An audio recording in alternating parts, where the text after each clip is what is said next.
पूछना चाहते हो? कोई शंका, कोई जिज्ञासा? बताओ।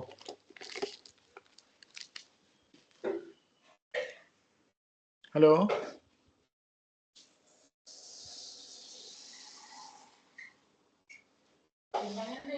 हेलो, पूछ रहे हैं सर। हाँ सर, हाँ आपकी आवाज आ रही है बिल्कुल। अगर किसी को आ रही है। पूछना है तो अच्छा अच्छा। एक बार बात। हाँ बिल्कुल आ रही है। हाँ बच्चे, अगर आप कुछ पूछना चाहते हो तो बताओ। चार जो हमने विगत 15-16 क्लासेस में जो 4 कवि पढ़े हैं, उसमें बिहारी, उसमें मतीराम, घनानंद और गुरु गोविंद सिंह, इसकी व्याख्या हमने की है और इसकी आलोचना भी हमने की है। अब अगर आपको कुछ इसमें पूछना है तो आप पूछ लो, और बाकी फिर जो चर्चा मुझे करनी है फिर वो मैं करूंगा। कोई किसी कवि के किसी पद को लेकर कोई संकट है, कोई दिक्कत है किसी के मन में?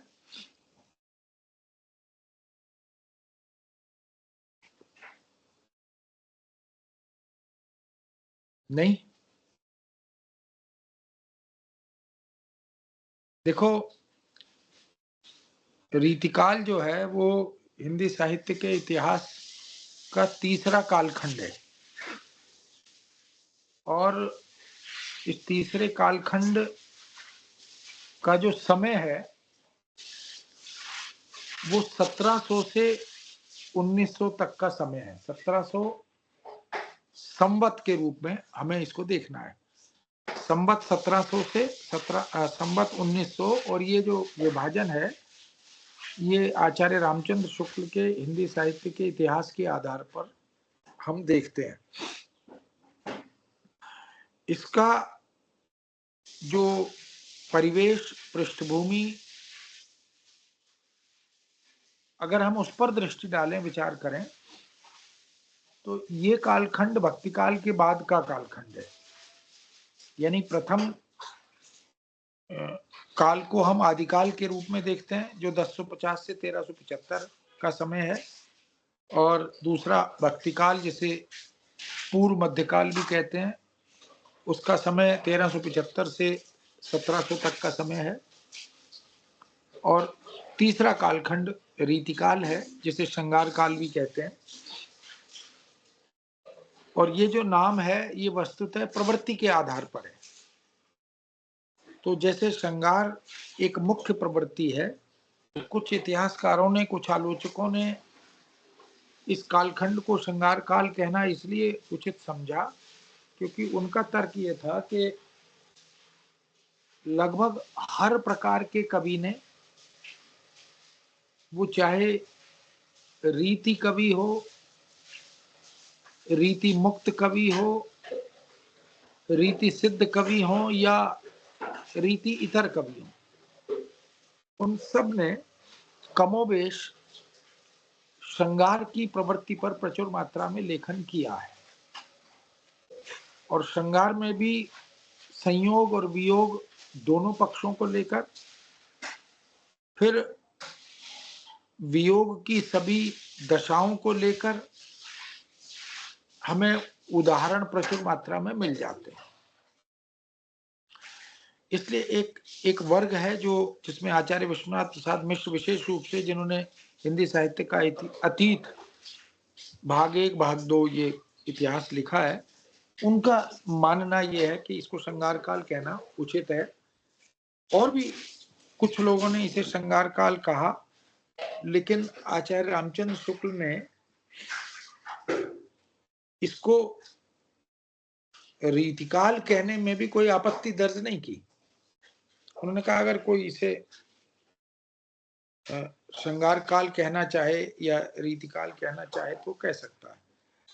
अब मूल रूप से रीति भी एक प्रवृत्ति है, जैसे श्रृंगार एक प्रवृत्ति है, प्रशस्ति एक प्रवृत्ति है ना, और एक राष्ट्रीयता की चेतना या बोध भी एक प्रवृत्ति है। जो वीर रस के कवि हैं, जिन्होंने सांस्कृतिक और राष्ट्रीय चेतना को केंद्र में रखकर भले ही वो कुछ लोग उन्हें प्रशस्ति काव्य के रूप में देखते हों, राज प्रशस्ति के रूप में, लेकिन जो राष्ट्र नायक हैं, जैसे छत्रपति शिवाजी को लेकर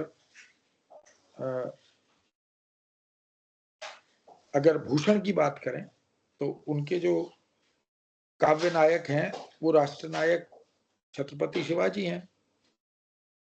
इसी तरह छत्रसाल को लेकर भी, राजा छत्रसाल को लेकर भी छत्रसाल दशक लिखा भूषण ने, तो ये भी एक प्रवृत्ति है। तो जैसे रीति जो है वो काव्य रचना की एक पद्धति, एक शैली है ना, ये और वो काव्य रचना की जो पद्धति और शैली है, असल में काव्यशास्त्र में रीति सिद्धांत जिसकी चर्चा परिचर्चा करता है, रीतिकाल के कवि उससे अलग तरह से रीति को देखते हैं। एक परिपाटी है। परिपाटी क्या है कि दोहों में काव्यांगों के लक्षण देना और फिर कवित्व, सवैया, दोहे आदि में ही उनके उदाहरण प्रस्तुत करना। काव्यांग में अलंकार, रस, छंद, काव्य गुण, काव्य दोष, तुक वर्णन, लय वर्णन, शब्द शक्ति वर्णन, ये तमाम जो पक्ष हैं, रस की संख्या, नवरस को लेकर, भेद उपभेद को लेकर इनके भी लक्षण उदाहरण देना, फिर रसांगों का लक्षण उदाहरण, विभाव, अनुभाव, व्यभिचारी, इनकी चर्चा परिचर्चा करना। असल में रीतिकाल के जो दरबार आश्रित कवि हैं, जिन्होंने शास्त्र के निरूपण में एक महत्वपूर्ण या रचनात्मक भूमिका निभाई है, वो जो दरबार आश्रित आचार्य कवि हैं या कवि आचार्य हैं, वो श्रृंगार काल में दरबार आश्रित रहते हुए भी शास्त्र निरूपण के ग्रंथ क्यों लिख रहे हैं, ये एक बड़ा प्रश्न इसके साथ जुड़ा हुआ है। तो उसका जैसे मैंने क्लासेस में भी चर्चा परिचर्चा की है इस विषय पर, आपको स्मरण होगा। मूल रूप से ये जो दरबार आश्रित आचार्य कवि थे, कवि आचार्य थे, ये दरबार में गए क्यों? ये इसलिए गए क्योंकि कविता को लोक में, समाज में, रीतिकाल में कोई बहुत प्रश्रय नहीं मिल रहा था, महत्व नहीं मिल रहा था। जिस तरह से भक्तिकाल में कविता मठों में, आश्रमों में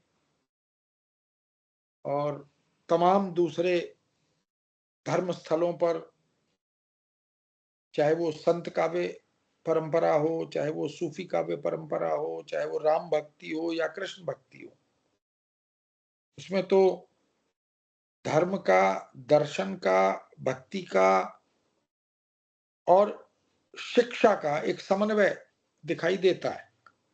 लेकिन जैसे ही मुगल काल प्रारंभ होता है, मुगलों का शासन आ जाता है, तो जो बाह्य परिवेश है उसमें विलासिता घर कर जाती है, उसमें भोग वृत्ति प्रधान हो,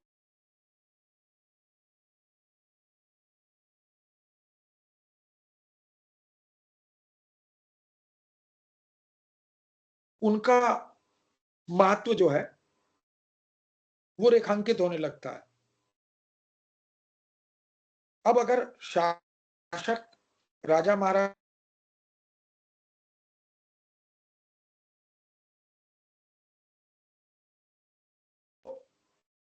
स्वाभाविक है, प्रजा भी फिर उसी प्रकार से व्यवहार करती है। ऐसा कहा ही जाता है, यथा राजा तथा प्रजा। तो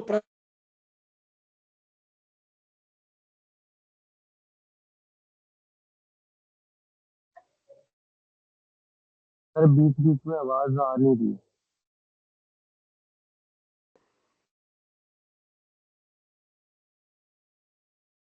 जहां जहां मुगल शासक काबिज थे, वहां जो भारतीय समाज था उसमें स्त्रियां बहुत सुरक्षित नहीं थी, इसीलिए वो शिक्षा स्थलों पर जाने से वंचित रहीं, क्योंकि घर से बाहर समाज में जो शक्तिशाली शासक थे, राजा थे, वो सत्ता का विस्तार उनकी एक लिप्सा थी, लालसा थी, और एकाधिक स्त्रियों को अपने दरबार में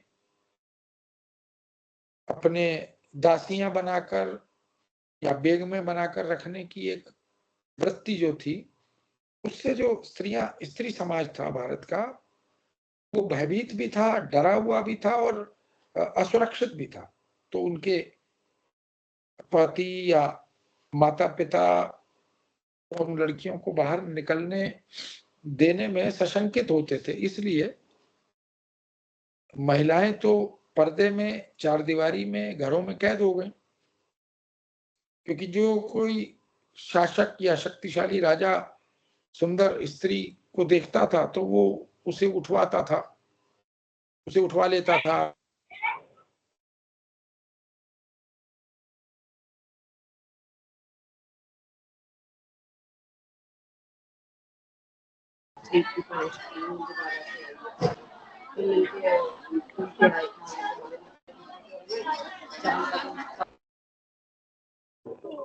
सर आपकी आवाज नहीं आ रही। विमुख हो गया, दायित्व से विमुख हो गया था, घर के प्रति, समाज के प्रति।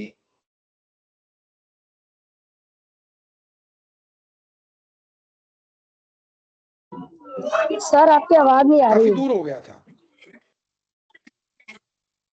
बेटा मैं तो बोल रहा हूं, अगर नहीं आ रही तो मुझे लगता है वहां कोई प्रॉब्लम है। बताओ आप, अब आ रही है कि नहीं?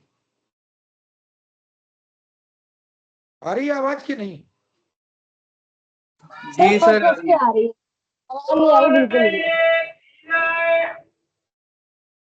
ये मुझे तो किसी सब्जी वाले की आवाज आ रही है। किसी का माइक ऑन है। हाँ, ये ये प्रियंका सर के अलावा शायद बाकी सब तुम्हारा लोग माइक अपना खुला स्पीकर हुआ। बंद करो। सर का स्पीकर चलने दो, बाकी अपना लोग स्पीकर बंद कर रखिए आप लोग। सर की आवाज आ रही है, आप लोगों के सिस्टम में कोई दिक्कत है? ये अभी कोई अर्जुन लिख रहा है कि आवाज नहीं आ रही। बेटा तुम अपने सर लेवल आपकी पर आवाज देखो, आ कोई रही है। वहां प्रॉब्लम आ रही है ना? सर आपकी आवाज आ रही है, इन लोगों के सिस्टम में कोई दिक्कत है? आप क्लास कंटिन्यू करो सर। हाँ हाँ, ठीक ओके है सर। ठीक है। तो कुल मिलाकर आपको ये समझना है बच्चों के, जो पुरुष समुदाय था वो भी विलासी हो गया था। मनोरंजन में, खेल में भी क्या था? ताश खेलना, शतरंज खेलना, मुर्गे लड़ाना, कबूतर लड़ाना, पतंग उड़ाना, बटेर लड़ाना, माने ये तमाम तरह के जो गतिविधियां थी, जो इस बात को संकेत करती हैं कि उत्तर मध्य काल में जो परिस्थितियां थी, वो चाहे धर्म की दृष्टि से हो, क्योंकि धर्म विमुखता थी, मुगल शासक हमारे तमाम तरह के धर्म स्थलों को नष्ट कर रहे थे, मंदिरों को तोड़ा जा रहा था,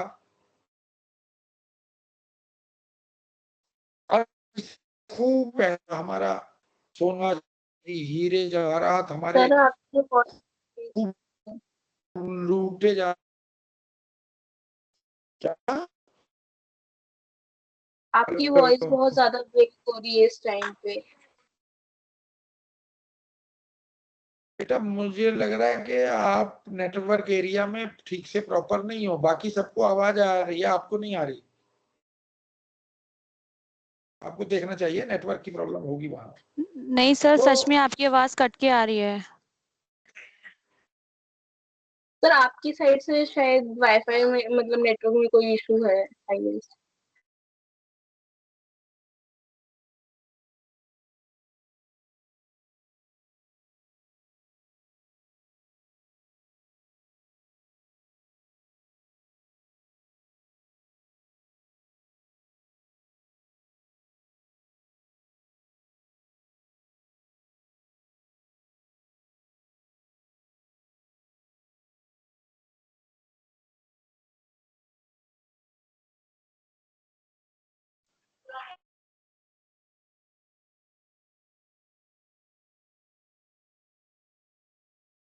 हेलो हेलो।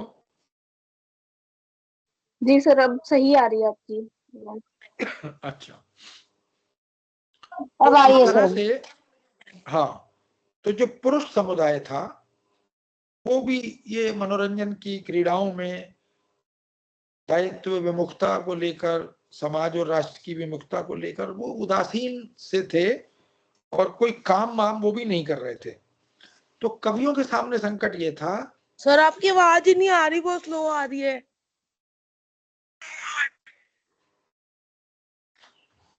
बेटा क्या करूं बता मुझे। नहीं वो सर अब मेरा आवाज नेटवर्क ठीक आ रही है। अब आपकी आवाज सही आ रही है लेकिन अभी बीच में ब्रेक हो गई थी। हाँ, तो बेटा बीच बीच में ब्रेक हो रही है, उसका मुझे पता नहीं क्या प्रॉब्लम है। ठीक है ना। कर लो सर आप अपनी। तो कुल मिलाकर ये देखना है कि जो विलासिता थी, दायित्व विमुखता थी, उदासीनता थी, उसके कारण कवियों को, बेटा मम्मी को क्या कब चाय दे दो, कवियों को काव्य के ग्राहक नहीं मिल रहे थे। तो ये तो भला हो इन कवियों का कि ये दरबारी कवि बन गए, दरबार में चले गए। यदि ये न जाते तो कविता से हम वंचित रह जाते। 200 साल जो काव्य सृजन हुआ वो इसलिए सुरक्षित रहा क्योंकि वो दरबार में चले गए, और दरबार में जाकर जो विलासी राजा थे उनमें एक काव्य संवेदना पैदा की। ये महत्वपूर्ण बिंदु था। तो हम सबको ये बात समझनी चाहिए कि रीतिकाल में कवि दरबारी क्यों बने। तो दरबार में जाने के अपने कुछ लाभ तो थे ही।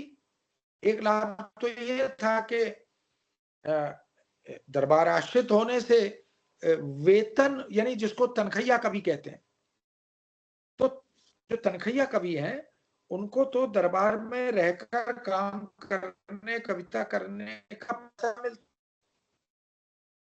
इस दृष्टि से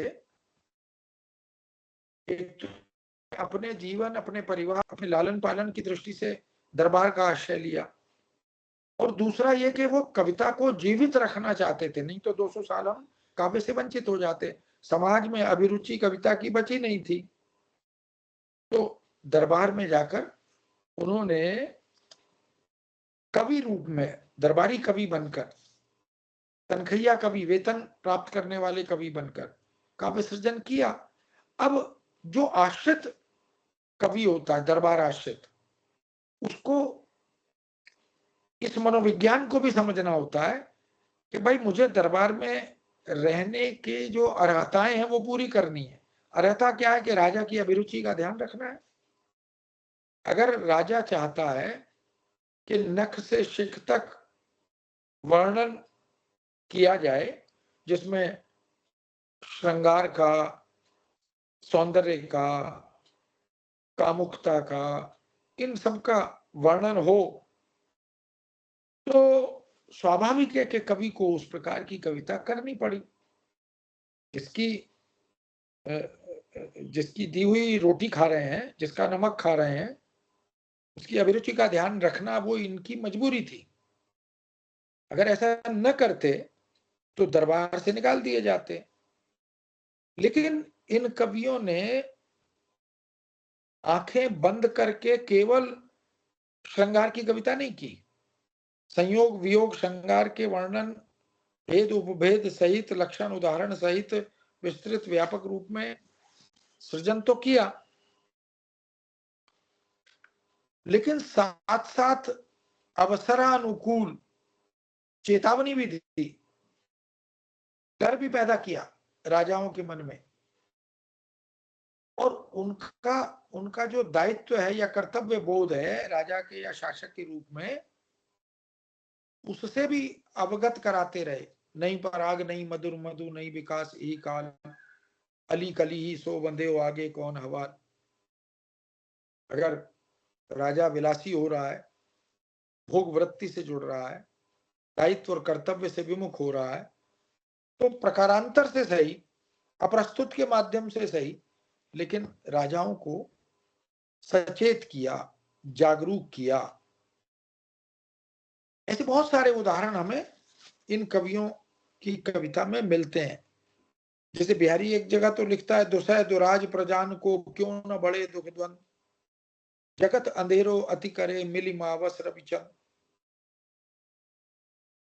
अब दुसह दुराज, दुराज का मतलब है एक आसन पर, एक राजा की गद्दी पर यदि दो शासक बैठ जाए तो इसका मतलब दो का राज चलता है। फिर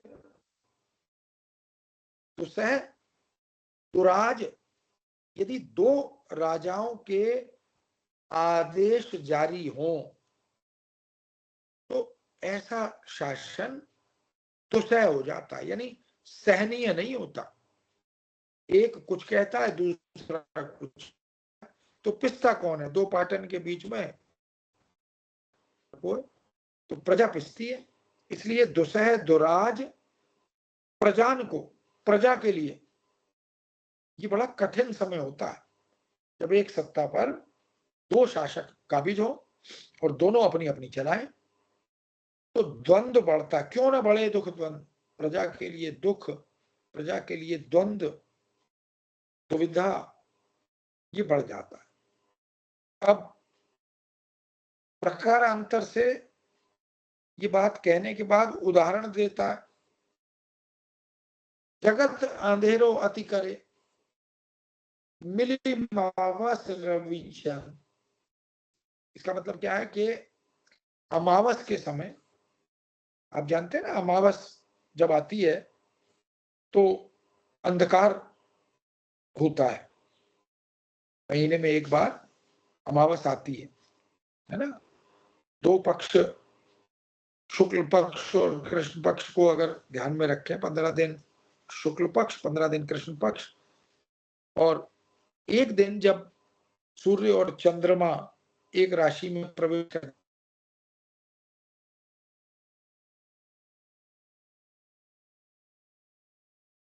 तो जगत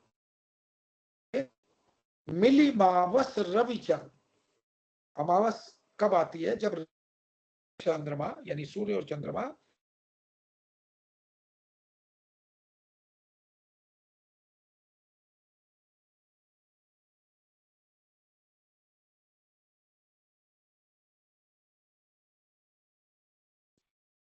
तो निश्चित रूप से ये शासन असहाय हो जाता है, दुसह हो जाता है। इसकी चर्चा कवि ने की। तो इससे ये बात समझ में आनी चाहिए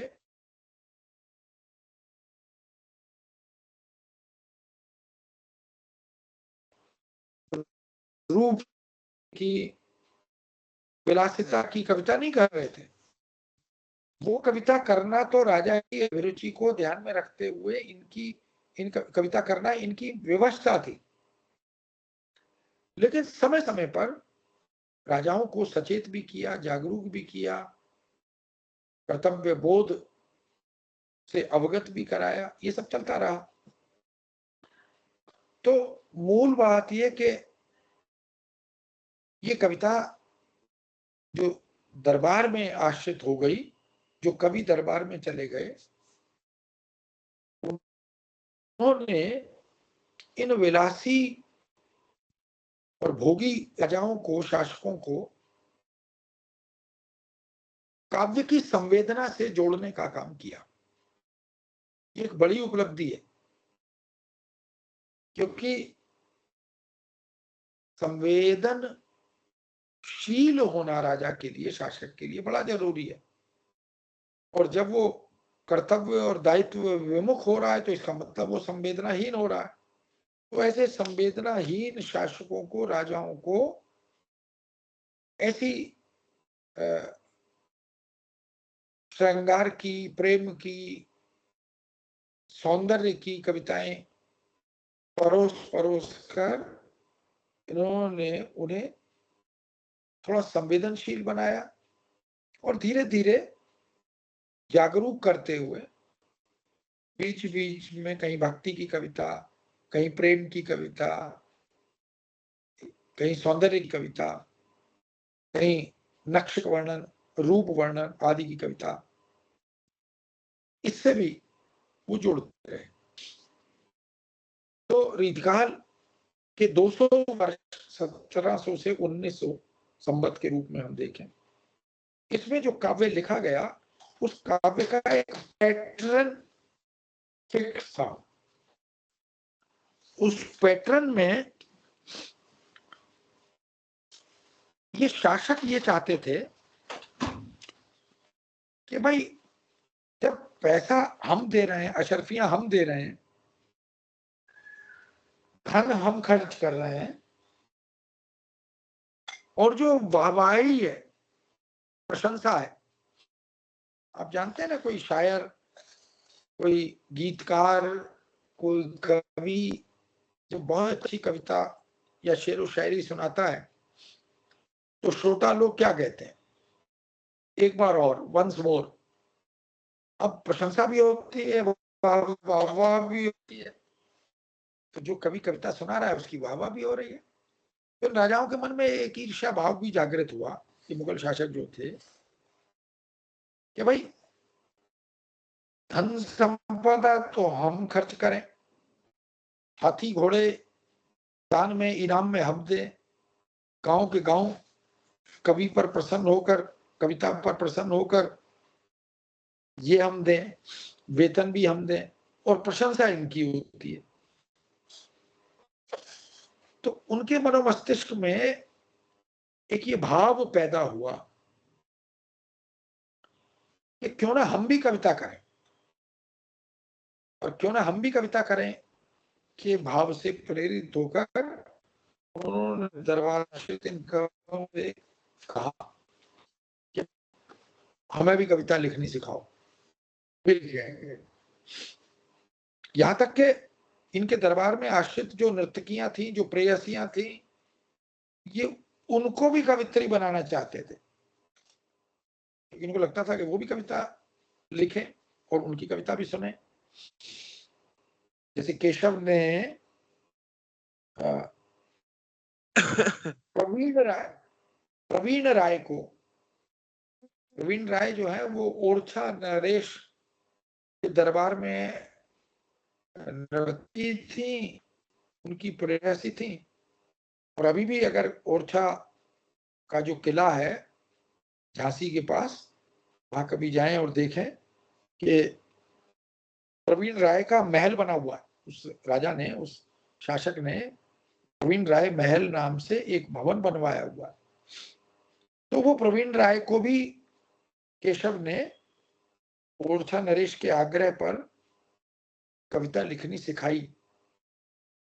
तो एक प्रकार से ये रीतकाल के जो कवि आचार्य थे या आचार्य कवि थे, ये कवि शिक्षक भी थे। कविता कैसे लिखी जाती है,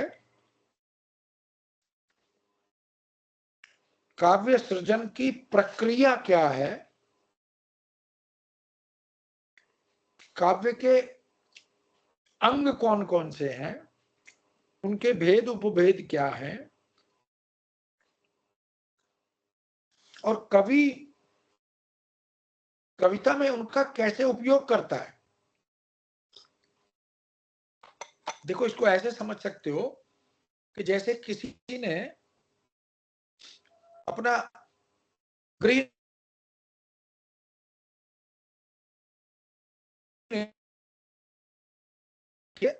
बिल्डिंग बनाने के लिए उसे बहुत सारी सामग्री की आवश्यकता पड़ती है। सीमेंट चाहिए, लोहा चाहिए, ईंटें चाहिए, बदरपुर चाहिए, रेत चाहिए। अगर ये सामान नहीं होगा तो कितना ही क्वालिफाइड इंजीनियर हो, आर्किटेक्ट हो, वो बिल्डर हो, काम तो नहीं कर पाएगा। तो इन राजाओं को कविता लिखनी सिखाना यही एक बड़ा चैलेंज था। भाई जो सुरा सुराई सुंदरी में कर्तव्य विमुख, दायित्व विमुख होकर डूबे हुए थे, निमग्न थे, किसी विलासी आदमी को कविता कैसे सिखाई जाए। और कविता वस्तुतः हमारे यहाँ शास्त्र में तो ये कहा गया कि काव्य का जो हेतु होता है उसमें प्रधान हेतु प्रतिभा है, और प्रतिभा सामान्यतः बाय बर्थ गॉड गिफ्टेड होती है, जन्मजात होती है। इसलिए प्रतिभा के दो भेद किए गए हमारे यहाँ, सहजा और उत्पाद्या। जो सहज रूप से ईश्वर की कृपा से जन्म से प्राप्त होती है, हम कहते हैं ना होनहार बिरवान के होत सीखने पात, या हम कहते हैं पूत के पांव पालने में दिखाई देते हैं। तो कविता जो है, काव्य तत्व जो है, वो हम ये मानते हैं कि जन्मजात होता है। लेकिन कुछ कवि श्रम करके व्युत्पन्न होकर माने प्रतिभा को जन्म देते हैं। उसके लिए संगति, अभ्यास, इन सब पर भी बल दिया गया। तो कुल मिलाकर इन शासकों को कविता सिखानी थी, ये मजबूरी थी। अगर नौकरी करनी है, दरबार में रहना है, शासकीय कृपा से उपकृत होना है, तो फिर इन्हें कविता सिखाओ। नहीं सिखाओगे तो वो कह देगा भाई मुझे जरूरत नहीं तुम्हारी, तुम जाओ। इसलिए मजबूरन ये कवि उन संस्कृत ग्रंथों की शरण में गए जिनमें काव्यशास्त्र को विवेचित किया गया था, यानी वो ग्रंथ जिनमें काव्यांगों का, काव्य के अर्थ, स्वरूप, परिभाषा, लक्षण, इन सब का विस्तार से विवेचन था। काव्य का हेतु, काव्य का प्रयोजन, काव्य की आत्मा, रस का, छंद का, काव्य गुण, काव्य दोष, शब्द शक्ति, इन सब का विवेचन था। रीति और अलंकार का, इसी प्रकार ध्वनि का, औचित्य का, इन सब का विस्तार से विवेचन था। तो इन कवियों को मजबूरन संस्कृत के उन ग्रंथों का अध्ययन करना पड़ा, क्योंकि आशयदाता को ये बताना था कि अलंकार क्या होता है, अलंकार कितने प्रकार के होते हैं, उनकी परिभाषा क्या होती है, उनके लक्षण क्या होते हैं, उदाहरण क्या होते हैं, उनसे कविता में सौंदर्य कैसे पैदा होता है। ऐसे ही वर्ण योजना क्या होती है। जैसे केशव ने तो रंग भी समझाए आशयदाता को या प्रवीण राय को। कवि प्रिया और रसिक प्रिया नाम की जो दोनों काव्य शास्त्रीय रचनाएं हैं, उसमें उन्होंने तो रंग वर्ण योजना क्या है, हरा क्या होता है, सफेद क्या होता है। अब मान लो सफेद सिखाना है, क्योंकि कविता में अगर सफेद का उल्लेख करना है तो झाग, फेन जिसको कहते हैं, चांदनी,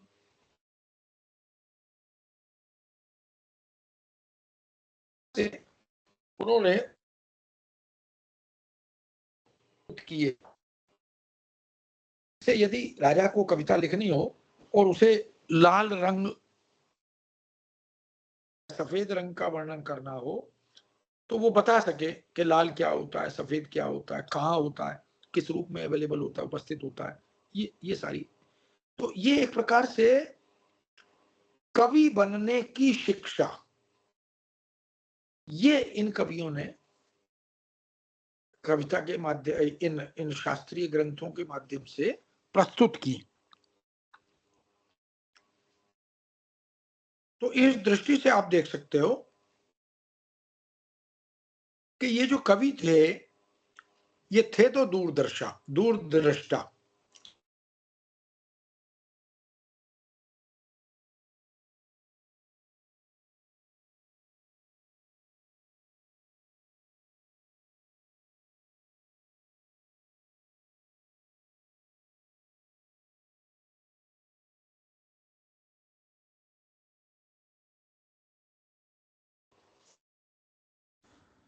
क्योंकि समय तो इन कवियों का देखो 200 साल है ना।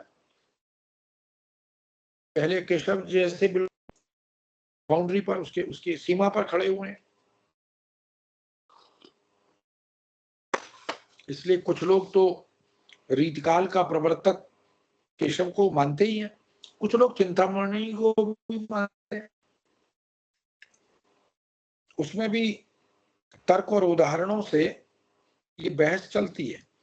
लेकिन एक बड़ा वर्ग इतिहासकारों का, शास्त्रकारों का, केशव को इसलिए मानता है जो वो शास्त्रीय कवि प्रिय रसप्रिय,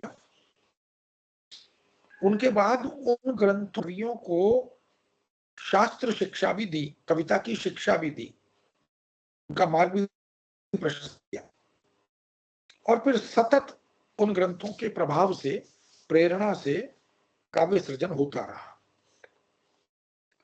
ये एक बड़ी उपलब्धि थी और एक बड़ा प्रेरक कारण भी था। तो अब आप समझ सकते हैं कि श्रृंगार काल में या रीति काल में ये रीति निरूपण ग्रंथ इन कवियों ने जो दरबार में थे क्यों लिखे? राजा को श्रृंगार की कविता बड़ी अच्छी लग रही थी, उसमें संयोग और वियोग के चित्र बड़े सारे कवित्वों में, सवैयों में, दोहों में खूब उतारे इन कवियों ने। लेकिन उन्हीं राजाओं ने जब खुद कवि बनने की इच्छा जाहिर की, यश और प्रशस्ति इसकी लिप्सा जब जागृत हुई, तब उन्होंने कहा हमें भी सिखाओ।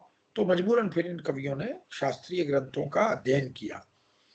अब जिस रीतिकाल के कवि आचार्य को संस्कृत के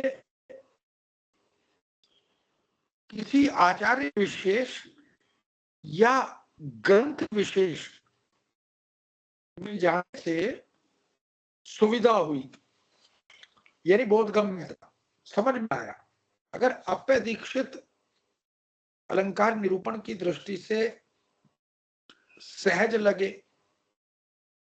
बोधगम्य लगे, तो फिर अपेक्षित के कुवल्यानंद आदि ग्रंथों का अध्ययन किया और उनके आधार पर इन कवियों ने, जैसे मतीराम ने विशेष रूप से, किसी को पंडितराज जगन्नाथ, किसी आचार्य विश्वनाथ, किसी को रामचंद्र गुणचंद्र, जो रीतिकाल और संस्कृत के आचार्य हैं लेकिन समय उनका रीतिकाल के आसपास का ही है। तो अपने युग के वो जो रीतिकाल की जो काव्य परंपरा और आचार्य परंपरा है, उसको भी हम मौलिक निरूपण करने वाले आचार्य और व्याख्याता आचार्य के रूप में देख सकते हैं, क्योंकि संस्कृत में भी हमें यही मिलता है। भरत मुनि से लेकर मम्मट तक की जो परंपरा है, आचार्य मम्मट तक, वो तो अधिकांश आचार्य मौलिक उद्भावक आचार्य माने गए। लेकिन मम्मट के बाद से पंडितराज जगन्नाथ तक या रामचंद्र गुणचंद्र और उस युग के जो भी कवि आचार्य थे, वो व्याख्याता आचार्य के रूप में ही देखे गए। इसीलिए अगर मौलिक उद्भावना वाले ग्रंथ रीतिकाल के इन कवियों को समझ नहीं आया तो उन्होंने व्याख्यान वाले ग्रंथों को पढ़ा और उनके आधार पर फिर ब्रज भाषा में एक पूरा काव्य का शास्त्र खड़ा कर दिया। तो ये भी एक बड़ी उपलब्धि है कि हिंदी के पास अपना कोई काव्य शास्त्र तो था नहीं। भक्तिकाल में भी कुछ कवियों ने शास्त्र निरूपण के ग्रंथ लिखे, लेकिन वो बहुत बड़ी संख्या और मात्रा में नहीं थे। वो युग तो भक्ति की मुख्य प्रवृत्ति भक्ति थी उस युग में। तो चाहे वो आश्रमों में रहने वाले संत कवि हों, उन्होंने भी शास्त्रीय ग्रंथ, लक्षण ग्रंथ आदि इनका निर्माण नहीं किया। वो तो एक प्रकार से लोग जागरण करते रहे, समाज को जगाते रहे, सामाजिक विद्रूपताओं का विरोध करते रहे, अंधविश्वासों का विरोध करते रहे और उन्होंने भक्ति को, दर्शन को, योग साधना को कविता के माध्यम से उद्घाटित किया। सूफी कवियों ने भारतीय अभारतीय तत्वों को मिश्रित करके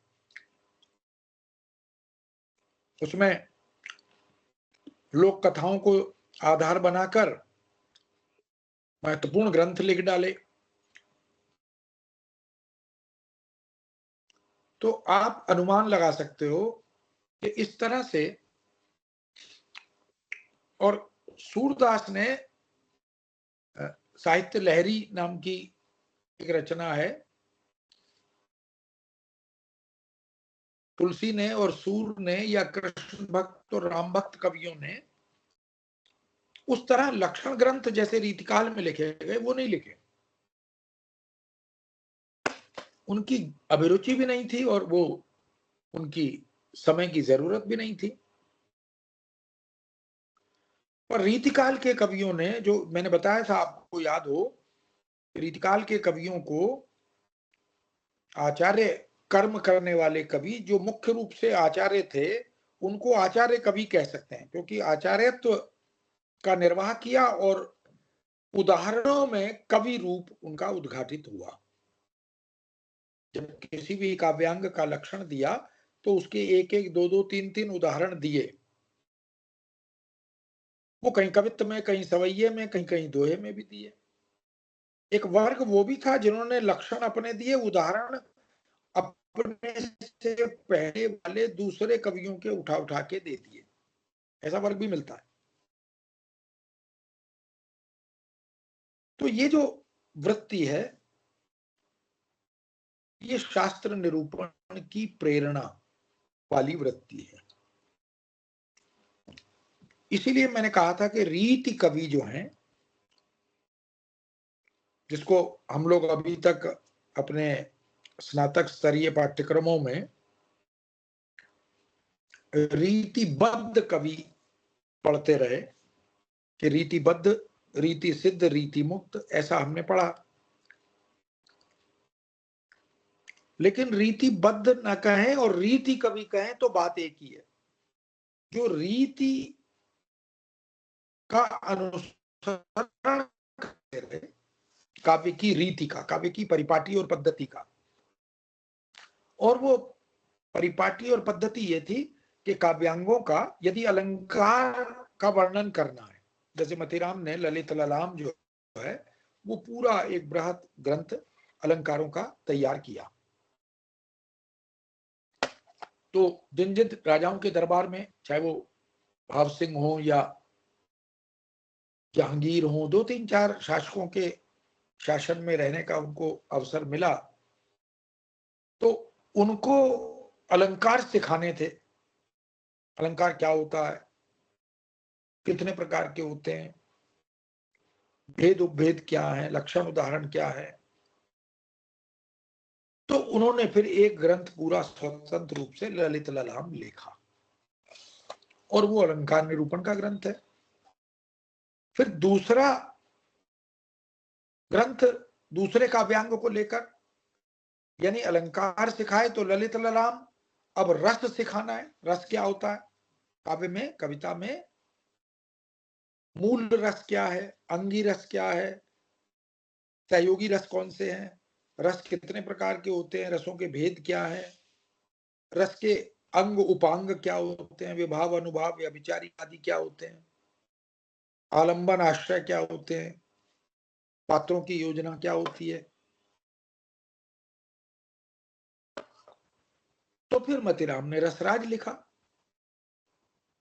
बड़ा प्रसिद्ध ग्रंथ है रसराज, क्योंकि रस की रचना है तो लक्षण निरूपण तो शास्त्रीय है, लेकिन उसके जो उदाहरण है वो अद्भुत कवि होने के द्योतक हैं। कुंदन को रंग फीको लगे, है ना, ये जो मतीराम की जो कविता है वो इस दृष्टि से बड़ी महत्वपूर्ण कविता है, जो उनके कवि पक्ष को उद्घाटित करती है। ऐसे ही छंदों को की शिक्षा देनी थी, क्योंकि कवि शिक्षक है ना, कविता की शिक्षा या कवि बनने की शिक्षा। तो छंद क्या होता है, कितने प्रकार के होते हैं, वर्णिक छंद कौन से हैं, मात्रिक छंद कौन से हैं, उनके भेद, उनके उपभेद, उनके लक्षण, उनके उदाहरण, ये सब। तो उन्होंने छंद पंचाशिका नाम का ग्रंथ लिखा। यो मतीराम जब कविता करते हैं तो स्वाभाविक है राजा की अभिरुचि का ध्यान रखना और उसको काव्य सृजन की शिक्षा देना, ये प्राथमिकता बन जाता है जब राजा उनसे काव्य सृजन सीखना चाहते हैं। अब ये जो आचार्य परंपरा के कवि हैं रीतिकाल में, उनकी अगर चर्चा करें तो उनमें केशव हैं, चिंतामणि हैं, कुलपति हैं, श्रीपति हैं, भूषण हैं, देव है, पद्माकर है, मतीराम है, सोमनाथ है ना, ऐसे ऐसे आचार्य अमीर दास हैं, ग्वाल भूषण कवि भी हैं, है बहुत सर। सारे ऐसे हैं। क्या कह रहे हो बेटा? भूषण भूषण भूषण हाँ, कवि। भूषण तो मैंने नाम लिया। हाँ, भूषण है जिन्होंने लक्षण उदाहरण दिए, शास्त्र निरूपण उनकी काव्य अभिरुचि बन गई, क्योंकि मजबूरी भी थी, प्रेरणा भी थी, राजा को खुश भी करना था, राजा को कभी शिक्षा भी देनी थी, ये सब कारण थे। तो कभी कभी ये अंतर्विरोधी लगता है ना कि रीतिकाल का या श्रृंगार काल का कवि और वो शास्त्र निरूपण क्यों कर रहा है। तो ये शास्त्र निरूपण करने की प्रेरणा ये थी कि राजाओं की इच्छा थी कि वो भी कवि बने, और कई कई राजा कवि बन गए। तो जिनके दरबार में आश्रित कवि थे उन्होंने उन्हें कविता लिखना सिखा दिया। जैसे पद्माकर ने जगत विनोद नाम का ग्रंथ लिखा, पद्माभरण नाम का ग्रंथ लिखा, दोनों के दोनों शास्त्रीय ग्रंथ है। सोमनाथ ने रस पीयूष निधि नाम का ग्रंथ लिखा, और देव आचार्य देव ने शास्त्र निरूपण के तीन चार ग्रंथ तो बड़े महत्वपूर्ण लिखे। तो इससे आप अनुमान लगा सकते हैं कि ये सब आचार्य कवि जिनमें आचार्यत्व प्रधान था वो आचार्य कवि थे, कविता गौण थी, कवि पक्ष गौण था, और जिनमें काव्य तत्व प्रधान था वो कवि आचार्य थे। इसलिए कवि पहले आया, आचार्य बाद में आ गया। पर इस पूरे कालखंड की कविता को बाद में इतिहासकारों ने, विद्वानों ने 4 वर्गों में वर्गीकृत किया, बांटा। जैसे हम तो अपनी बीए की या ऑनर्स की पढ़ाई तक हम पढ़ते रहे तो यही पढ़ा के रीतिबद्ध कवि, रीति सिद्ध कवि, रीति मुक्त कवि। अब हम ये बात अनुमान लगा सकते हैं कि रीतिबद्ध का मतलब रीति कवि है, जो रीति का अनुसरण करते हैं। वहां ये था कि जो रीति से बंध कर कविता करते हैं। तो अब आगे चलकर वर्गीकरण देखा तो 4 वर्ग हैं उसके। एक रीति कवि, जो रीति का अनुसरण करते हुए रीति तत्व का विवेचन करते हुए काव्य सृजन करते हैं। उस परंपरा में जिनको आचार्य कहा गया, उस परंपरा में मतिराम आते हैं, जो आचार्य कर्म करते हैं, लक्षण निरूपण करते हुए, उदाहरण देते हुए, शास्त्र के माध्यम से काव्यांगों का, कविता के स्वरूप का, लक्षण आदि का विवेचन करते हुए शिक्षा देते हैं। दूसरा वर्ग रीति सिद्ध कवियों का है, जिन्होंने रीति तत्व को सिद्ध तो कर लिया है, समझ लिया है। वो जानते हैं रीति क्या होती है, रीति का अर्थ, रीति का स्वरूप, रीति के तत्व, उनके भेद उपभेद क्या होते हैं, ये वो जानते हैं। लेकिन वो लक्षणों के फेर में नहीं पड़े। हो सकता है उन्हें भी शासकों ने, राजाओं ने कहा हो, जैसे बिहारी को जो राजा जयसिंह थे, जिन्होंने जयपुर नाम की सिटी बनाई थी राजस्थान में, उनके दरबार में आश्रित थे। हो सकता है उन्होंने कहा हो, लेकिन बिहारी ने शास्त्र को पढ़ा था, इसका परिचय हमें उनके दोहों से मिलता है। एक ही ग्रंथ है, बिहारी ने एक ही ग्रंथ से, जिसका नाम है बिहारी सतसई, एक ही ग्रंथ से इतनी ख्याति अर्जित कर ली हिंदी जगत में या साहित्य जगत में, और उनके दोहे बड़े लोकप्रिय हुए, बड़े रोचक बन गए, बड़े विमुग्धकारी बन गए, मोहक बन गए, मारक भी बन गए। सतसैया के दोहरे जो नावक के तीर, देखन में छोटे लगे, घाव करें गंभीर। तो बिहारी ने जो दोहे लिखे, जो उसको दोहे को हम छंद शास्त्र का सबसे छोटा और सबसे सटीक सार्थक छंद मानते हैं, जितनी सतसैयां लिखी गई वो सब दोहों में लिखी गई। बड़ी मात्रा में नीति काव्य जो लिखा, उसमें दोहों की भूमिका है।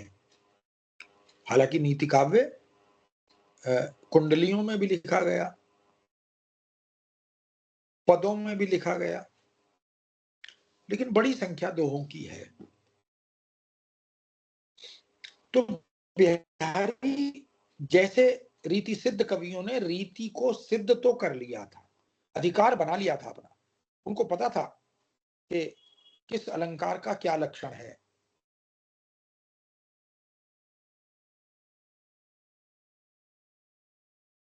श्लेष, ये उन कहां अनुप्रास है, इसी तरह कहां विरोध है, विरोधाभास है, कहां अप्रस्तुत प्रशंसा है। इस तरह के तमाम,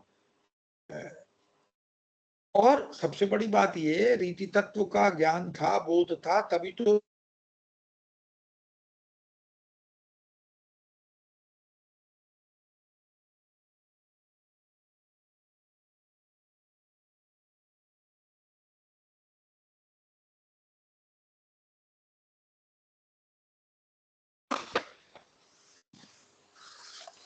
इससे हम अनुमान लगा सकते हैं कि ये जो रीति सिद्ध कवि हैं, ये रीति को सिद्ध कर चुके थे, लेकिन लक्षणों के फेर में नहीं पड़े। केवल उदाहरणों से अपने शास्त्र ज्ञान का परिचय दिया। तभी तो कई दोहे आए थे, आपको याद हो जब हमने बिहारी को पढ़ा, कनक कनकते 100 गुना मादकता अधिकाय, कोई खाए बोराए जग ई पाए बोराए। अब यमक अलंकार क्या होता है, इसकी परिभाषा किसी को समझनी हो तो इस दोहे को पढ़ ले, तो परिभाषा और उसका उदाहरण दोनों बोध हो जाएगा।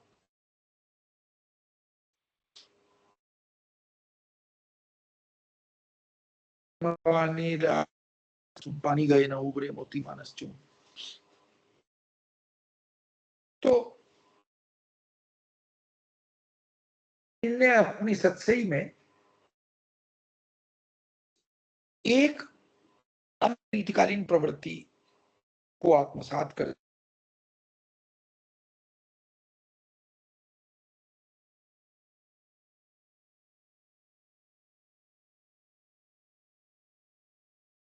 तत्व को आत्मसात करते हुए कविता करते रहे। तीसरा वर्ग, जैसा मैंने पहले बताया भी था, वो है रीति मुक्त कवियों का। रीति कवि, रीति सिद्ध कवि और तीसरा रीति मुक्त कवि। ये वो कवि थे जो सायास रीति से मुक्त रहकर कविता करना चाहते थे। इन्होंने प्रयत्न भी किया।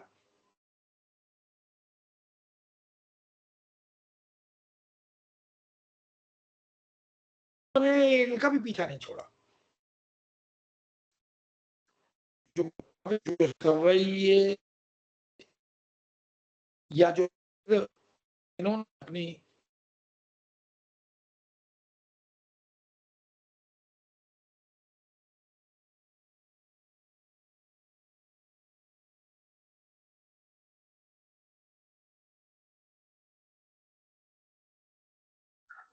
सर आवाज नहीं आ रही। सर आपका इंटरनेट से इशू चल रहा है। परिपूर्ण कविता है। हेलो, धनानंद ने जिस प्रकार के अलंकारिक सौंदर्य से अपने कवि होने का परिचय दिया, जिस तरह के छांदिक सौंदर्य, कवित्वों का कवि कहते हैं घनानंद को। घनानंद के कवित्व जो है ना, घनानंद कहते हैं लोग हैं लागी कवित्व बनावत, मोहि तो मोरे कवित्व बनावत।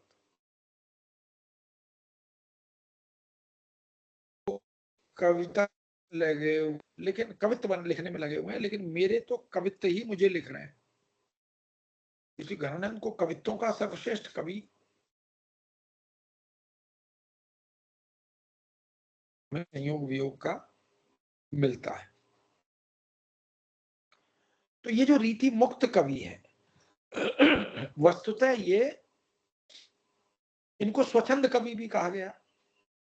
पहला स्वच्छंद कवि रसखान है, जो भक्तिकाल के कवि है।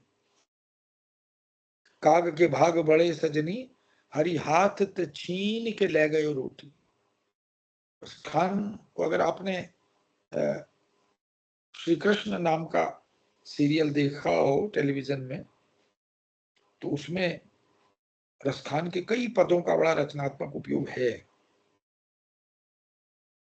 छछियावर छाछ पे नाच नचावे, ताही अहीर की छोकरिया, छछियावर छाछ पे नाच नचावे। अब ये जो स्वच्छंदता की चेतना थी, जिसका बीज वपन रसखान ने किया था, इसी का विस्तार आगे चलकर रीति मुक्त काव्य में, स्वच्छंद काव्य में दिखाई दिया। स्वच्छंद का शाब्दिक अर्थ ही इस बात का द्योतक है। स्वच्छंदता क्या होती है? स्व माने अपना, छंद माने बंधन। कविता का जो बंधन है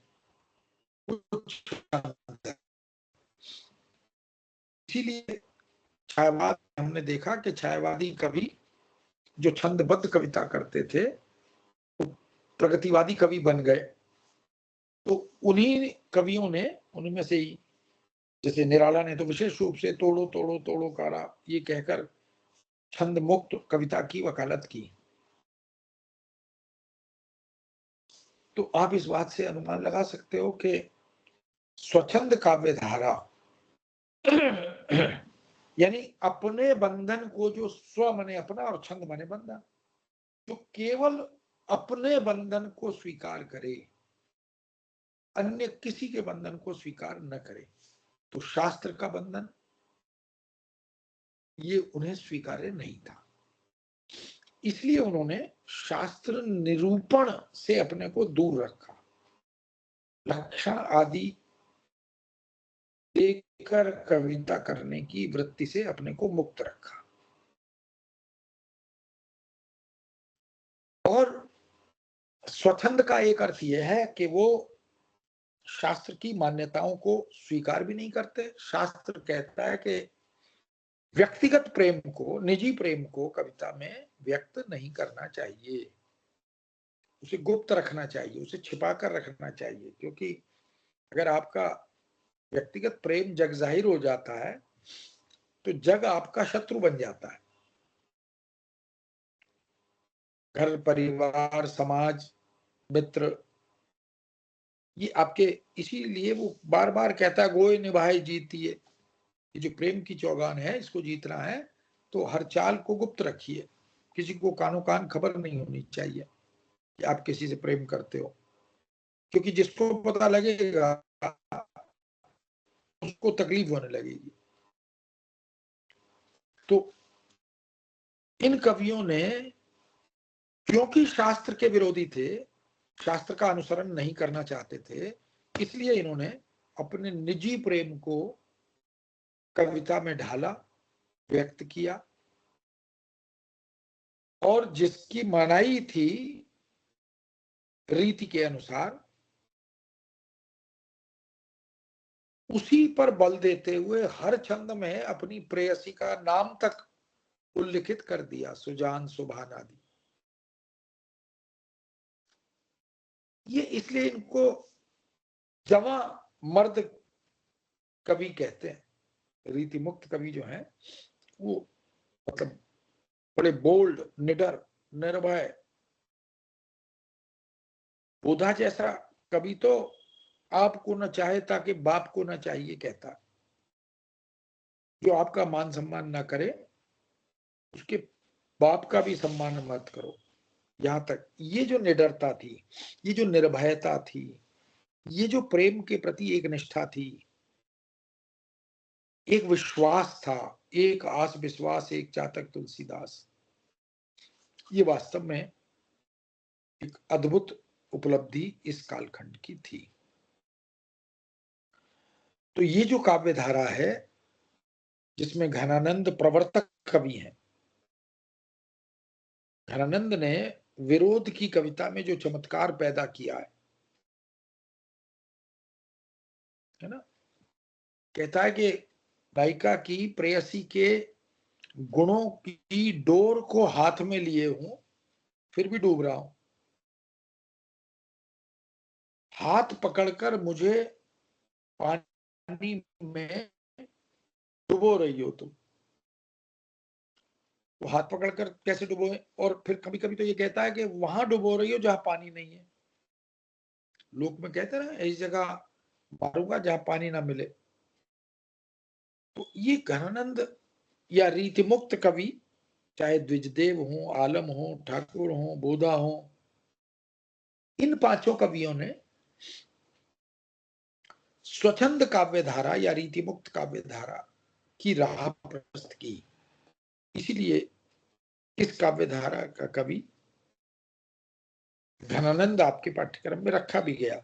मूल उद्देश्य क्या था कि रीतिकाल को पढ़ें तो रीतिकाल की चारों काव्य धाराएं और चारों काव्य धाराओं के रचनाकार, उनकी समझ आपके मनोमस्तिष्क में विकसित हो जाए।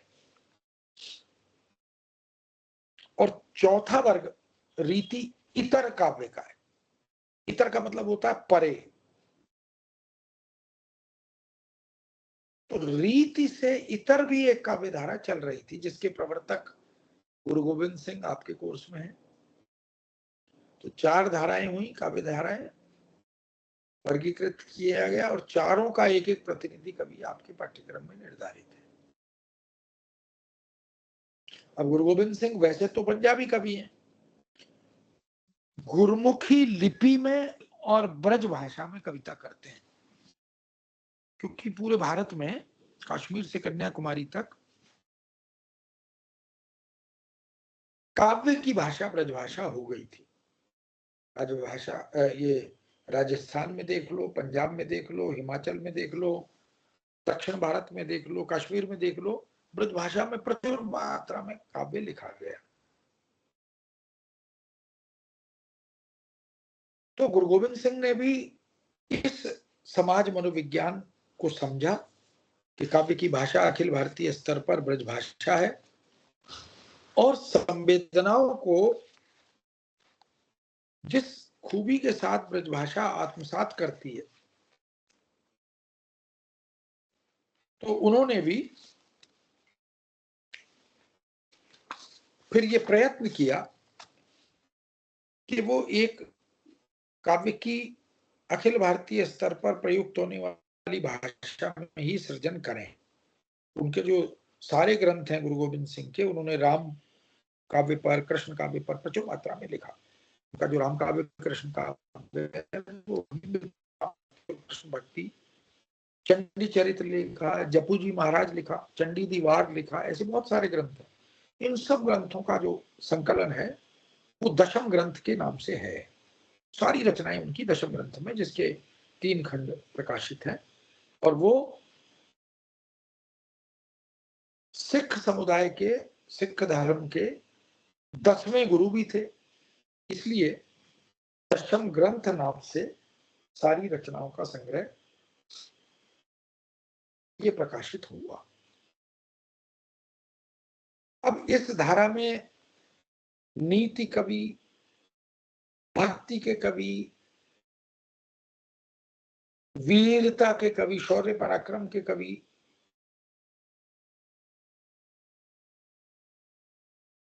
प्रकृति के चितेरे कवि, ऐसे कुछ कवियों को, दीनदयाल गिरी हों, वृंद कवि हों, वृंद हालांकि रीति कवि भी हैं, उन्होंने रीति के आधार पर कविताएं भी लिखी हैं, यमक सत से ही लिखी है पूरी। तो ये इस बात की ओर ध्यान आकृष्ट करते हैं कि रीति इतर कवि, मतलब जिन्होंने रीति तत्व से इतर प्रवृत्तियों को सृजन किया। इस तरह ये पूरा रीतिकाल जो है 200 वर्षों तक की कालखंड की कविता के रूप में हमारे सामने आता है। और 4 कवि, इसके प्रतिनिधि कवि, ये हमारे सामने, जिनको हमने अपने पाठ्यक्रम में निर्धारित किया हुआ है, हम जब पढ़ते हैं तो ये 4 प्रकार के कवि हमारे सामने आते हैं। और इनकी परंपरा है, इस परंपरा में बहुत सारे ऐसे कवि हमें और मिलते हैं, जैसे रीतिकाल के बहुत सारे आचार्य कवि हैं, रीतिकाल के बहुत अच्छा, जो भक्तिकाल की प्रवृत्तियां थी, 4 काव्य धाराएं थी विशेष रूप से। ये काव्य धारा, जैसे संत काव्य परंपरा थी निर्गुण और सगुण में, जब हम निर्गुण काव्य को देखें तो सूफी कवि और संत कवि, तो ये सूफी कवि और संत कवि रीतिकाल में भी मिलते हैं। जैसे रज्जब अली है, सहजोबाई है, ये संत कवि है। नूर मोहम्मद है, ये सूफी कवि है। लेकिन ये गौण हो गए, ये प्रधान काव्य धारा और प्रधान कवि के रूप में हमारे सामने नहीं आए, पर सृजन चलता रहा। इस दृष्टि से आप अनुमान लगा सकते हैं। अभी क्यों रहे बेटा?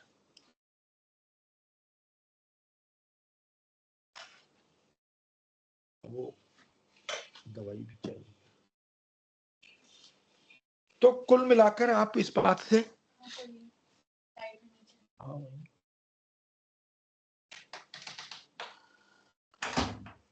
इस बात से आप पूरे रीतिकाल को, रीति कविता को, रीति कवियों को, रीतिकाल की काव्य प्रवृत्तियों को समझ, एक कॉमन आपको मिलेगा कि रीतिकाल की कविता की जो भाषा है वो ब्रज, और जो ब्रज है वो आपको सर आपकी एक वॉइस काव्य में ब्रेक हो रही है। जो लक्षण उदाहरण आदि की कविता है उनमें वो सौंदर्य आपको देखने को मिलेगा। यानी जो रीतकाल की चारों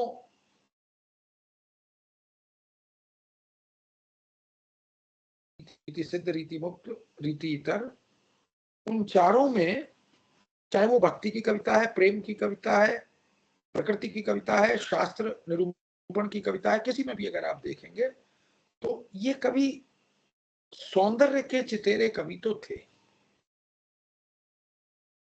वो चाहे प्रकृति वर्णन हो, चाहे प्रेम वर्णन हो, चाहे भक्ति भावना का चित्रण हो, उनमें एक अलग तरह का सौंदर्य बोध आपको इन कवियों में, इनकी कविता में मिलता है। तो कुल मिलाकर बच्चों ये आपको ध्यान रखना है कि रीतकाल की पूरी पृष्ठभूमि जिसकी चर्चा अभी मैंने विस्तार से की आपके सामने, रीतकाल की प्रमुख प्रवृत्तियां जिनको अगर और रीतकाल की कॉमन प्रवृत्तियों के रूप में देखें, यानी भक्ति वहां भी थी और यहां भी है, नीति वहां भी थी और यहां भी है। भक्ति काल में भी बहुत सारे नीति कवि हैं और रीतकाल में भी बहुत सारे नीति कवि हैं। प्रेम की कविता वहां भी थी, सूरदास जब वर्णन करते हैं, तुलसीदास जब राम और सीता के प्रथम मिलन को वाटिका में दिखाते हैं, उपवन में दिखाते हैं जनकपुरी में, तो वहां प्रेम का बड़ा सुंदर वर्णन है। जो नेत्रालाप होता है वो प्रेम की प्रवृत्ति रीतकाल में भी आपको देखने को मिलती है।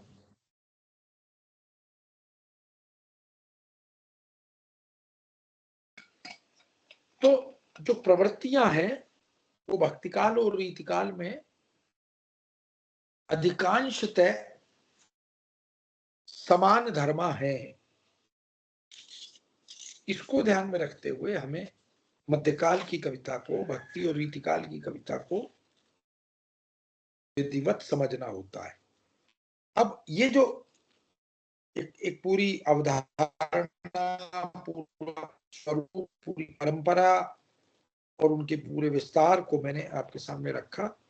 अगर इसमें कहीं कोई शंका, जिज्ञासा, प्रश्न आपके मन में है तो आप पूछ सकते हो बच्चों।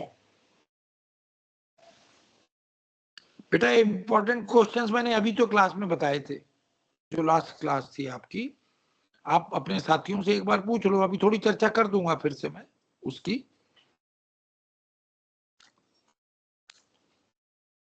सर जो अगली क्लास होगी ना हमारी। हाँ सर बिहारी का जो बताओ। 5वां दोहा है ना, सनी कज्जल चक झक वाला, वो एक बार समझा हाँ, दीजिए। शनि का जल चख झख लगन, है ना, यही है ना। हाँ जी सर। उपजेहि सुदिन सनेहु। हम्म, इसमें क्या है, ज्योतिष शास्त्र और खगोल शास्त्र का जो ज्ञान है बिहारी का, उसका उपयोग किया है। चख कहते हैं चक्षुओं को। चक्षु का अर्थ क्या है बताओ। आंख, चक्षु मतलब। आंख, बिल्कुल ठीक है। तो नायिका के नेत्र सौंदर्य का चित्रण है। ठीक है सर। कहते हैं क्या कर रहे हो, के झक मार रहे हैं, क्या होता है झक बताओ। मछली मारना। हाँ, तो जो नायिका के जो चक्षु हैं, नेत्र हैं,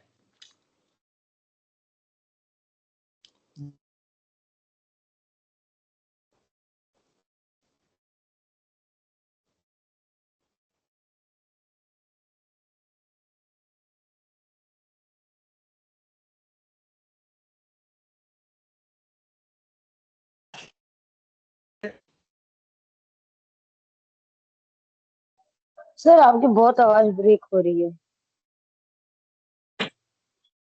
सर आवाज नहीं आ जी रही सर, आपकी। ये बिहारी ये कहते हैं नहीं आ रही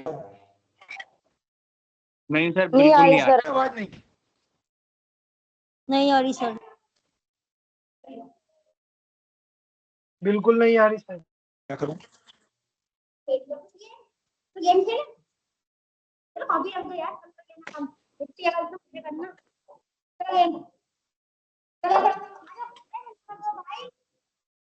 अरे ये बंद करो अपने माइक, तुम लोग बच्चों, आप लोग अपने माइक बंद करो ना, तभी आवाज आएगी। तो एक राशि में यदि जैसे हम ग्रहों की बात करते हैं ना, एक राशि में 2 ग्रह का प्रवेश होना, अभी मैंने वो जो अमावस वाला आपको सुनाया दूसरा दुराज प्रदान को, तो ज्योतिष शास्त्र और खगोल शास्त्र के आधार पर यदि एक राशि में शनि ग्रह, अब वो शनि ग्रह किसका द्योतक है? कज्जल, काजल का। नायिका ने काजल लगाया हुआ है, काजल का रंग काला होता है और शनि ग्रह का रंग काला होता है। तो शनि कज्जल जब वो कहता है तो वो ये कहता है कि मीन नक्षत्र में, मीन राशि में यदि शनि का प्रवेश हो जाए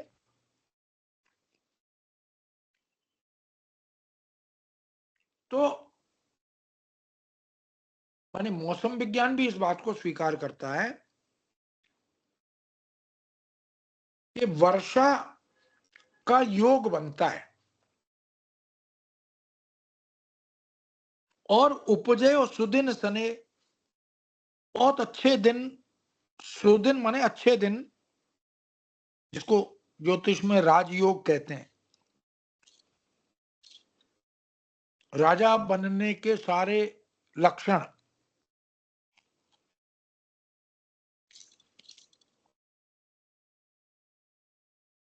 तो अगर आपके सामने दोहा है तो एक बार पढ़ो फिर से। शनि कज्जल चक झक लगन उपजेयो सुदिन सनेहु क्यों ना हाँ, नरपति है भोगेवे लही सुदेशु सब देहु। हाँ, क्यों ना नृपत्व है भोग वे लई सुदेश सब देव। ये जो देह है ना, देह यानी शरीर, अगर राजयोग जीवन में आ जाए, राजा बनने के लक्षण, राजा की तरह जीवन यापन करने की सुख सुविधाएं जीवन में आ जाए, तो ये नायिका की तरफ कह रहा है, संकेत कर रहा है कि यदि मीन नक्षत्र में शनि ग्रह का प्रवेश हो तो कहां है? मीन मतलब नेत्र और शनि माने काजल। सुंदर नेत्रों में उसने काजल लगाया हुआ है।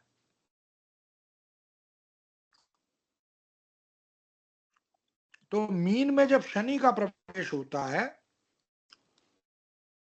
तो राजयोग बनता है, राजा की तरह जीवन यापन के लक्षण ज्योतिष के आधार पर ये बन जाते हैं। अब ये कह रहा है कि नायिका के नेत्र इतने सुंदर हैं कि मछली की तरह है और मीन नक्षत्र की तरह है, और उन नेत्रों में उसने जो काजल लगाया हुआ है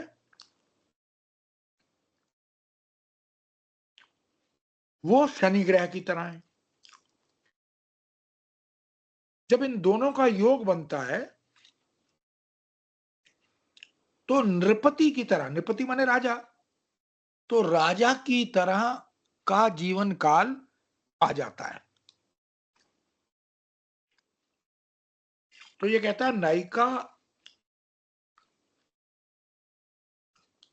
के सुंदर नेत्रों और लगे हुए काजल के कारण उसके जीवन में राजयोग आ गया है। तो वो अपनी इस सुंदर देह का एक राजा की तरह भोग क्यों ना करे।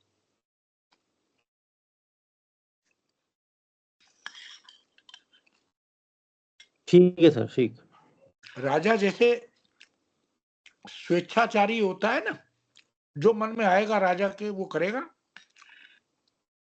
तो अपनी सुंदर देह का भोग वो नायिका क्यों ना करे।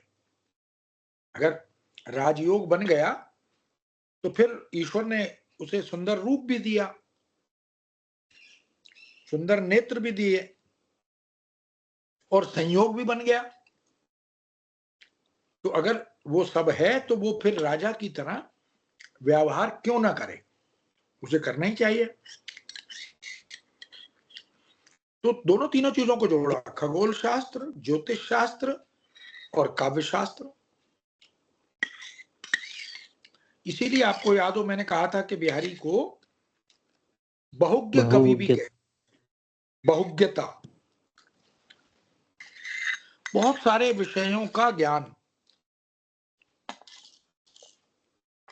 ये रीतिकाल, केवल रीतिकाल नहीं, ये पूरे मध्यकाल में बड़ी संख्या में आपको कवि मिलेंगे। जैसे तुलसीदास को हम पढ़ते हैं भक्ति काल में, तो रामचरितमानस में तुलसीदास ने कौन सा पक्ष है जो छोड़ दिया? कोई पक्ष नहीं है, सब कुछ है वहां। ऐसा महाकाव्य है कि जीवन का जन्म से मृत्यु तक का जितना घटना चक्र है सबका उल्लेख है वहां। जैसे आचार्य रामचंद्र शुक्ल ने सूरदास के बारे में क्या लिखा, उनके वात्सल्य के विषय में वो लिखते हैं कि माँ के हृदय का कोना कोना झांक आए। तो इसका मतलब कोई पक्ष छोड़ा नहीं। तो ये इन कवियों में बहुज्ञता एक गुण तो था, पर बिहारी में ये गुण थोड़ा विलक्षण था। वो युद्ध शास्त्र, धर्म शास्त्र, नीति शास्त्र, खगोल शास्त्र, कृषि शास्त्र, विज्ञान का, तकनीक का, उद्योग का, है ना, प्रौद्योगिकी का, सबका बड़ा अद्भुत ज्ञान और गहन गंभीर ज्ञान था उसके पास। इसलिए बिहारी को जहां मौका मिलता है वो अपनी बहुज्ञता का परिचय देता है। चले जाए यहाँ को करे हाथिन को व्यापार, नहीं जानत ईपुर बसे धोबी ओढ़ कुमार। तो किसी व्यापारी को ये शिक्षा दी कि भैया हाथी को बेचने आए हो तो कम से कम देख तो लो कि हाथी का ग्राहक यहाँ मिलेगा कि नहीं मिलेगा। ये जो बाजार का मनोविज्ञान है, एक तो इसको समझो। चले जाए यहाँ को करे हाथिन को व्यापार, यहाँ वे हाथी का व्यापार करने क्यों चले आए? यहाँ कौन हाथी खरीदेगा? हाथी जिंदा लाख का, मरा हुआ 1.25 लाख का। नहीं जानत ई पूर्व से धोबी ओढ़ कुमार, जानते नहीं कि इस नगर में तो धोबी ओढ़ माने मजदूर और कुमार ये लोग रहते हैं। अब ये तो बेचारे 2 जून की रोटी जुटाने में ही जुटे रहते हैं, और हम यहाँ इनके नगर में हाथी बेचने आ गए। और हाथी वैसे प्रतीक है ज्ञान का, जानते हैं ना? हाथी किसका प्रतीक है? गणेश जी का। नहीं, गणेश जी का तो है। गणेश जी तो किसी भी कार्य के शुभारंभ के लिए उनको याद किया जाता है। हाथी ज्ञान का प्रतीक है। आपकी दिल्ली यूनिवर्सिटी का एम्बुलम हाँ। क्या है? हाँ सर, हाथी है ना, इसीलिए है क्योंकि वो ज्ञान का प्रतीक है। इसलिए हम अपनी डिग्री पर देखना आप, या दिल्ली यूनिवर्सिटी के किसी बोर्ड पर देखना आप, हाथी का चिन्ह मिलेगा आपको। तो वो कहता है कि ये बेचारे मजदूर लोग हैं, धोबी ओढ़ कुमार, मेहनत मशक्कत करते हैं, 2 जून की रोटी जुटाते हैं। इनसे ये ज्ञान की बातें करने आए हो। ज्ञान की बात तो उनसे जाकर करो जो ज्ञान के प्रति समर्पित है या जिनकी अभिरुचि है। तो देखो कितनी गहरी और गंभीर बात बिहारी हमारे सामने रखते हैं। ठीक है ना? ठीक है बच्चों, क्लियर हो गया नहीं? हाँ जी। अब कोई और अगर जिज्ञासा है तो बताओ, नहीं तो इसको क्लास को यहीं विराम देते हैं। हाँ बोलो सर, एक सर रीचिंग बुक बता दो एक बारी। बोल रीचिंग बुक है। रीति मुक्त सर एक बार बता दो। बेटा रीति से सायास मुक्त रहकर कविता करने वाले कवि जो निजी प्रेम को कविता की वस्तु बनाते हैं, जो प्रकृति के माध्यम से, मानवीकरण के माध्यम से अपने मनोभावों को, अपने प्रेम भावों को अभिव्यक्ति प्रदान करते हैं, वो रीति मुक्त या स्वच्छंद कवि कहलाते हैं, जिसमें ठाकुर, द्विजदेव, ये 5 कवि हैं। इसका बीज वपन रसखान ने किया था भक्ति काल में। इसी का विस्तार आगे छायावाद में जाकर छायावादी कवियों में देखने को मिलता है। उनको भी स्वच्छंद काव्य धारा के कवि कहते हैं।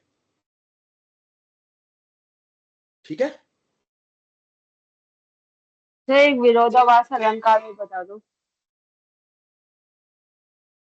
और कोई प्रश्न बच्चों? सर एक प्रश्न है। हाँ बोलो।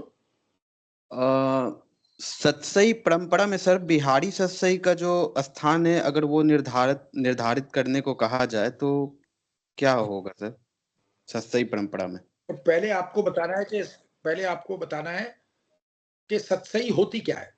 चलो इस पर हम अगली क्लास में बात करेंगे। तो मुझे जब नई क्लास शुरू करेंगे ना, तो उसमें एक बार स्मरण कराना, फिर उस पर बात करेंगे।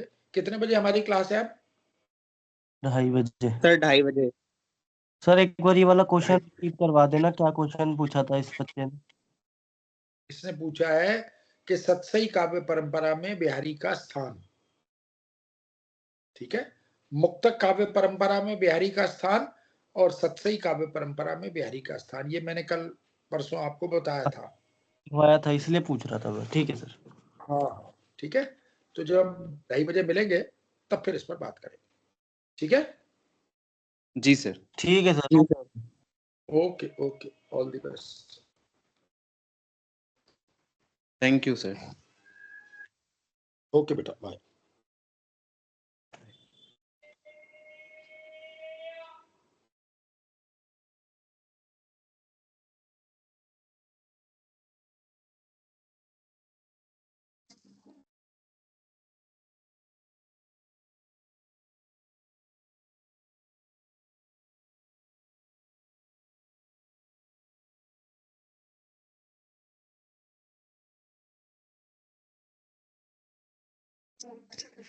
संदीप सर रिकॉर्डिंग बंद कर दीजिए, क्लास कंप्लीट हो गई है। ठीक है सर, बंद कर देता हूँ। ओके।